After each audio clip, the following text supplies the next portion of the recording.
नमस्ते everyone, Monika astrology में आपका बहुत बहुत स्वागत है। आज हम बात करने जा रहे हैं वृषभ लग्न की और मार्च महीने के राशिफल की।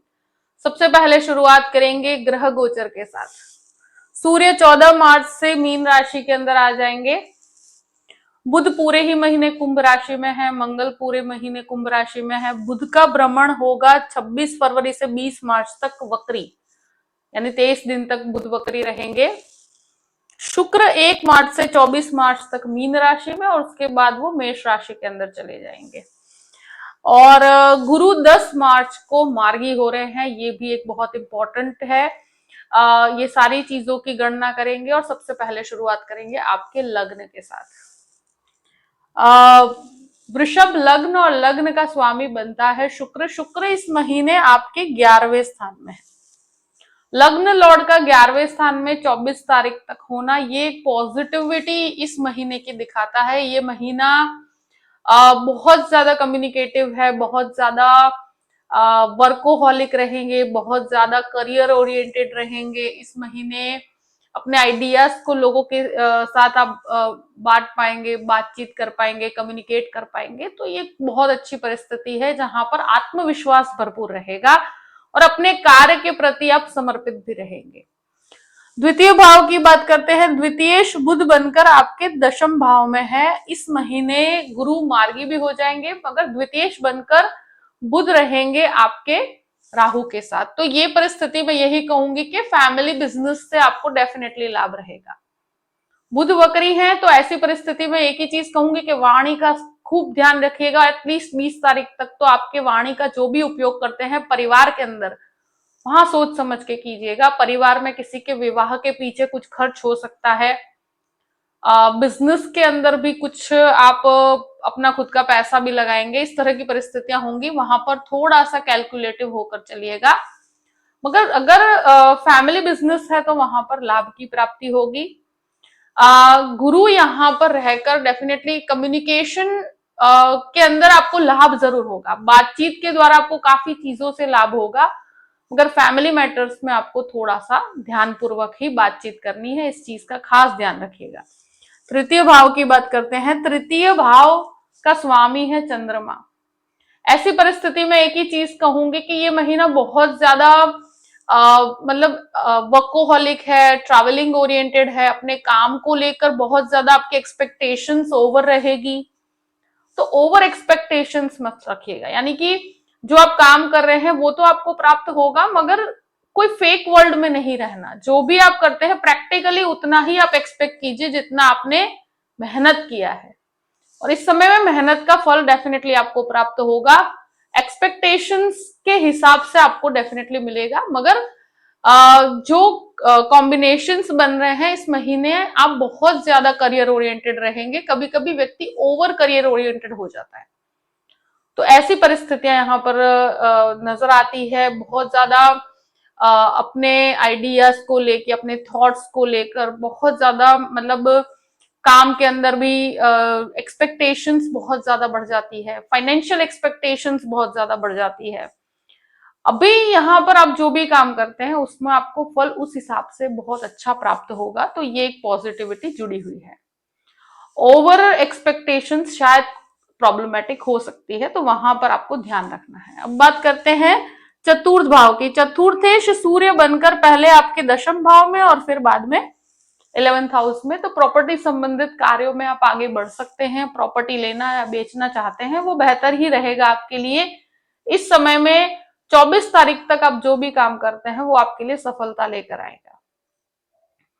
और एक चीज डेफिनेटली कहूंगी कि प्रॉपर्टी संबंधित कुछ विवाद, फैमिली विवाद भी यहाँ पर नजर आते हैं। ब्रदर सिस्टर रिलेशनशिप में प्रॉपर्टी संबंधित विवाद की वजह से यहाँ पर प्रॉब्लम्स हो सकती है। तो ये महीने के अंदर ऐसी पूरी परिस्थितियां बनी हुई है कि 14th के बाद ऐसी परिस्थितियां हो कि जहां पर प्रॉपर्टी संबंधित विवाद हो। तो इस चीज को माइंडसेट बना के चलिएगा, वहां पर आपको बहुत ज्यादा रिएक्टिव नहीं होना है। अब बात करते हैं आपके 5th हाउस की। 5th लॉर्ड जो है बुध बनकर दशम भाव में राहु के साथ, 12th लॉर्ड मंगल के साथ। देखिए, शेयर मार्केट से संबंधित लाभ यहाँ पर जुड़े हुए हैं, मगर शेयर मार्केट से संबंधित कार्यों में ओवर रिस्क नहीं लेना। जो भी आप इन्वेस्टमेंट करते हैं वहां पर आपको, मतलब वही चीज कहते हैं ना कि व्यक्ति छोटे छोटे इन्वेस्टमेंट से आपको ज्यादा लाभ होगा, बहुत बड़े हैवी रिस्क नहीं उठाने चाहिए।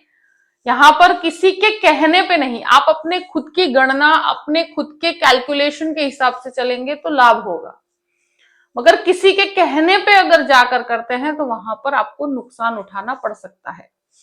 और ऐसी परिस्थिति में राहु के साथ जो पंचम भाव का स्वामी है, तो ऐसी परिस्थिति में मैं एक ही चीज कहूंगी कि जो भी स्टूडेंट्स हैं और स्पेशली अगर मेडिकल के स्टूडेंट्स हैं तो उनको लाभ की प्राप्ति होगी।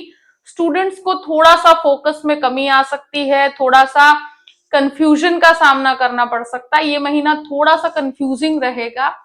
आप यहाँ पर हैंगिंग सिचुएशन भी क्रिएट हो सकती है, कभी कभी पढ़ाई में मन न लगना या फ्रेंड्स के साथ आप ज्यादा समय बिताएं, ऐसी परिस्थितियां आपके लिए नेगेटिव रहेगी। तो ये चीज का ध्यान रखना है कि अपने फोकस में रहिएगा।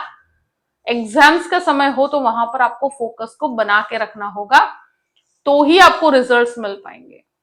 तो स्टूडेंट्स के लिए थोड़ा सा स्ट्रगलिंग परिस्थितियां यहाँ पर नजर आती हैं। दूसरी चीज, जो भी रिलेशनशिप के अंदर है तो रिलेशनशिप में उतार चढ़ाव का सामना करना पड़ सकता है। रिलेशनशिप को आपको बना के रखना है, अपने संबंधों को बना के रखना है, क्योंकि किसी थर्ड पर्सन की वजह से वहां पर विवाद की परिस्थितियां डेफिनेटली क्रिएट हो सकती है। छठे घर की बात करते हैं। छठे घर का स्वामी जो है आपके 11th हाउस में है। ये इस परिस्थिति में डेफिनेटली मैं कहूंगी कि कोई भी लोन संबंधित परिस्थितियों में आगे बढ़ा जा सकता है 24 तारीख तक। यहां पर कहूंगी कि जो भी हेल्थ रिलेटेड प्रॉब्लम्स है उनको लाइटली नहीं लेना, स्पेशली जिनके भी शुगर रिलेटेड प्रॉब्लम्स हैं, किडनी से संबंधित समस्या है या लीवर से संबंधित समस्या है, तो उनको भी अपने स्वास्थ्य का बहुत ज्यादा ध्यान रखना होगा। इस समय के अंदर हार्मोनल जो अप्स एंड डाउन्स की परिस्थितियां होती है वो आपको थोड़ा सा परेशान कर सकती है, तो उस चीज में आपको ध्यान रखना है। अब बात करते हैं सप्तम भाव की। सप्तमेश मंगल बनकर राहु के साथ है, तो देखिए ऐसी परिस्थितियां हैं कि आपके जो मैरिड लाइफ और उसमें सबसे ज्यादा हो सकता है कि आपके फैमिली की इन्वॉल्वमेंट की वजह से आपके गृहस्थ जीवन के अंदर आपको थोड़ा सा स्ट्रगल करना पड़े।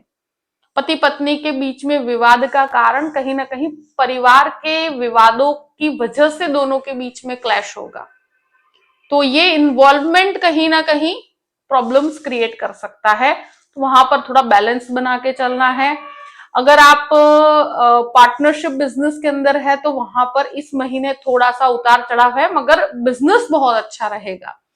स्पेशली अगर मेडिकल का या प्रॉपर्टी संबंधित काम करते हैं उन लोगों के लिए बहुत अच्छे लाभ की प्राप्ति होगी। तो करियर में आप बहुत अच्छा कर पाएंगे, मगर फाइनेंशियली किसी के ऊपर भी निर्भर रहना या फाइनेंशियली किसी के ऊपर विश्वास करना ये समय के लिए अच्छा नहीं, क्योंकि मंगल राहु की युति कहीं ना कहीं एक धोखा करवा देती है। पैसों को लेकर किसी पर भरोसा मत कीजिएगा, भले कोई भी हो। अब बात करते हैं आपके अष्टम भाव की। अष्टमेश जो है गुरु बनकर आपके द्वितीय स्थान में है, गुरु का दृष्टि संबंध है। ऐसी परिस्थिति में काफी अच्छा रिसर्च कर पाएंगे। दूसरी चीज, आध्यात्मिकता में थोड़ी बढ़ोतरी भी हो सकेगी। आप बहुत अच्छा चैंटिंग कर पाएंगे, रिसर्च बहुत अच्छा कर पाएंगे। परिवार में किसी न किसी के विवाह से संबंधित खर्च भी हो सकते हैं। तो ऐसी परिस्थिति में आप अपना कार्य बहुत अच्छी तरीके से कर पाएंगे। नवम भाव की बात करते हैं। नवमेश शनि बनकर 11th हाउस में है, तो भाग्य का पूर्ण रूप से सपोर्ट तो है। आप जो भी काम करते हैं वो कहीं ना कहीं आपके भाग्य को बढ़ाने का काम करता है। पिता से आपको काफी अच्छे लाभ मिलेंगे, और अगर जॉइंट बिजनेस में है तो वहां पर भी लाभ की प्राप्ति ही है, मगर ब्रदर सिस्टर रिलेशनशिप में छोटे मोटे विवाद हो सकते हैं। यहां पर एक चीज है कि आध्यात्मिकता में बढ़ोतरी होगी, स्पिरिचुअल डेवलपमेंट बहुत अच्छा होगा। जो भी मास्टर लेवल एजुकेशन की तरफ जाना चाहते हैं उनको लेना चाहिए, स्पेशली अगर आईटी और लॉ से कनेक्टेड एजुकेशन लेना है तो ये समय आपके लिए फायदे कारक रहेगा। अब बात करते हैं दशम भाव की। देखिए दशम भाव में मंगल, राहु, बुध, सूर्य भी 14 तारीख तक है। तो करियर में बहुत ज्यादा आप मेहनत करेंगे, करियर ओरिएंटेड भी रहेंगे, और ये करियर के अंदर एक तरह से कहा जाए कि आपको बहुत ज्यादा रिस्पॉन्सिबिलिटीज भी दी जाएगी। मगर व्यक्ति बहुत ज्यादा इस समय के अंदर कहते हैं ना कि प्रैक्टिकल हो जाता है। प्रैक्टिकल करिए, मगर पैसों को लेकर इमेजिनेशन नहीं रख सकते। आप जो भी काम करते हैं प्रैक्टिकली जितना किया है उस हिसाब से आपको प्राप्ति होगी। और कहीं ना कहीं ओवर करियर ओरिएंटेड आप हो सकते हैं, या बहुत ज्यादा खुद पर ध्यान न देकर काम पर बहुत ज्यादा समय बिता सकते हैं। तो ये परिस्थितियां कभी कभी व्यक्ति को डिप्रेशन भी लेकर आती है, क्योंकि अगर वो बहुत एक्सपेक्ट कर रहा है उसमें थोड़ा सा भी कम होगा तो वो कहीं ना कहीं आपके अंदर नेगेटिविटी क्रिएट करता है।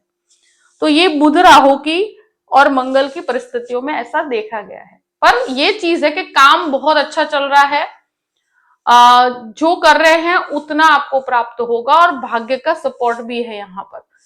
आपके आसपास के एनवायरमेंट में जहां पर काम करते हैं वहां किसी के ऊपर भी आपको ट्रस्ट नहीं करना। अपनी कोई भी काम बनता भी है तो एकदम से किसी से बात मत कीजिएगा। किसी को अपने हर चीज लोगों से शेयर करना आपके लिए ये समय में फायदे कारक नहीं होगा, नेगेटिव वर्क कर सकता है आपके लिए, ये चीज का खास ध्यान रखिएगा। अब बात करते हैं आपके 11th हाउस की। देखिए 11th लॉर्ड जो है वो आपके द्वितीय स्थान में है, तो फैमिली से काफी अच्छे लाभ जुड़े हुए हैं। यहाँ सूर्य शनि का कॉम्बिनेशन 14 तारीख के बाद होगा। तो ये एक ऐसी परिस्थिति है कि जहां पर फैमिली के विवाद डेफिनेटली रहेंगे, मगर फैमिली से आपको लाभ बहुत ज्यादा है। ब्रदर सिस्टर रिलेशनशिप में 14th के बाद थोड़ी विवादित परिस्थितियां हैं, वहां पर संयम बना के रखना है। और यहाँ फाइनेंशियली आपको इस महीने बहुत अच्छे लाभ प्राप्त होंगे। आप जो भी काम करते हैं उसमें आपको सफलता प्राप्त होगी। जॉबलेस लोगों के लिए 24 तारीख तक का समय बहुत अच्छा है, जहां पर आपको जॉब की प्राप्ति होगी। 12th हाउस की बात करते हैं। 12th लॉर्ड जो है वो दशम भाव में है। शुक्र यहाँ पर 24 तारीख के बाद आते हैं। देखिए ये परिस्थिति में विदेश संबंधित कार्यों में आपको सफलता मिलेगी। 24 तारीख के बाद विदेश संबंधित कार्यों में डेफिनेटली बहुत अच्छी सफलता है। उससे पहले भी आपको पॉजिटिविटी जुड़ी हुई है, तो कोई ऐसी घबराने की परिस्थितियां नहीं है। यहाँ 24 तारीख के बाद हो सकता है कि कुछ पॉइंट्स पर आपको स्वास्थ्य को लेकर थोड़ा सा सतर्क रहना होगा, आपको हेल्थ को लेकर ध्यान रखने की परिस्थितियां हैं। लग्न लॉर्ड का 12वें घर में जाना कहीं ना कहीं विदेश संबंधित लाभ तो आपको मिलते हैं, मगर स्वास्थ्य यहाँ पर उतार चढ़ाव से गुजरता है। तो अपने स्वास्थ्य को ध्यान रख के आगे बढ़िएगा। जो भी काम करना है 24 तारीख से पहले कीजिए, वो बेहतर रहेगा। और यहाँ जो भी लीगल कॉम्प्लिकेशंस है तो 24 तक उसको अगर खत्म हो जाता है तो बहुत अच्छा है। उसके बाद थोड़ा सा आपको परेशानियों का सामना लीगल मैटर में करना पड़ सकता है। तो लीगल कॉम्प्लिकेशन 24 मार्च से पहले हो तो वो बहुत पॉजिटिवली सॉर्ट आउट हो जाएगी। 24 के बाद थोड़ा सा आपको वहां पर स्ट्रगलिंग फेज हो सकता है, तो वहां पर आपको ध्यान देना होगा। कोई रिलेशनशिप के अंदर आप इन्वेस्ट कर रहे हैं या रिलेशनशिप में आप इन्वॉल्व हैं, तो डेफिनेटली कहूंगी कि ये समय के अंदर आपको थोड़ा सा उतार चढ़ाव रहेगा, क्वेश्चन मार्क रहेगा रिलेशनशिप पे, एक हैंगिंग सिचुएशन रहेगी। तो वहां पर आप थोड़ा सा संयम में रहिएगा। हो सके तो बहुत शांत रहिए, थोड़ा सा मेडिटेशन कीजिए और अपने काम पे फोकस कीजिएगा, क्योंकि ये महीना करियर वाइज बहुत अच्छा है। आप प्रैक्टिकली रहिए, बहुत बढ़िया काम कर पाएंगे, बहुत अच्छा अचीव भी कर पाएंगे। एक्सपेक्टेशंस को ओवर एक्सपेक्टेशन की तरफ न जाए, उसकी वजह से मानसिक रूप से आप परेशान रहे, ऐसी परिस्थितियां ना हो, इस चीज का आपको ध्यान रखना है। जो भी परिस्थिति है मैंने आपके सामने रख दी है। आई होप कि ये वीडियो आपको पसंद आया होगा। पसंद आया हो तो लाइक भी कीजिएगा और सब्सक्राइब भी कीजिएगा। Thank you so much. जय श्री कृष्ण।